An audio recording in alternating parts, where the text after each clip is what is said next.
Parang baby ko lang yung pag-kiss ko yan.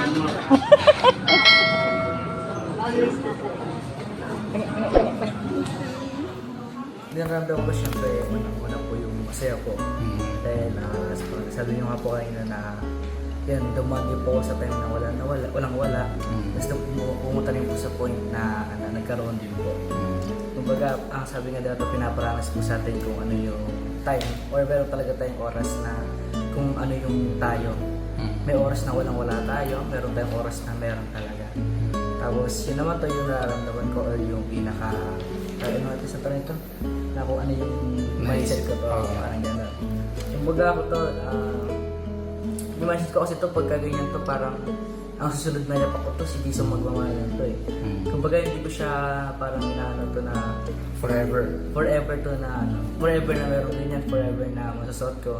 Lahat nga ng gamit kasi sira pero pinapahalagaan pa rin. Kumbaga parang ngayon to sa ngayon to, status ko ngayon, parang mas binibigyan ko siya ng halaga to compare dati to. Kumbaga diba nga to sabi sa na napapaisip din po ako ng mga nakaraan din po mga binigay din po natin MJ.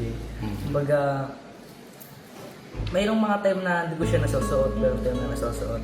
Pero parang siya to eh, iba yung feeling na to pag kayo parang isusuotin mo siya dahil ipapakita mo sa mga tao.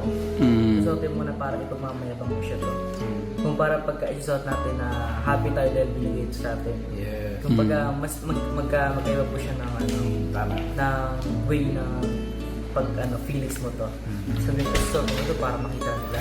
Para sabihin, ay ito ganito. Pero pagka sinuot mo siya to na, uy, masaya ako dahil binigay sa akin. Iba yung mindset na po sa magkaiba. Tama. Kasi sige. Tapos yun nga to, yung lagi niyong ginasabi sa atin na kayo yung parang mentor namin. Sabi nga diba ito sa verse Kawikaan 6 na ito sa batang dapat niya kung saan niya po yung laking dito malilimutan. Kumbaga kayo din po yung parang tumata yung magulang doon sa atin. Siyempre hindi lang po kami yung meron din po kayong part, diba to? Sabi nga rin po ni Pastor kahapon na pagka hindi nyo kami na parang na mentor or na maayos. Kumbaga meron din kayong pananagutan. Yun ang totoo doon.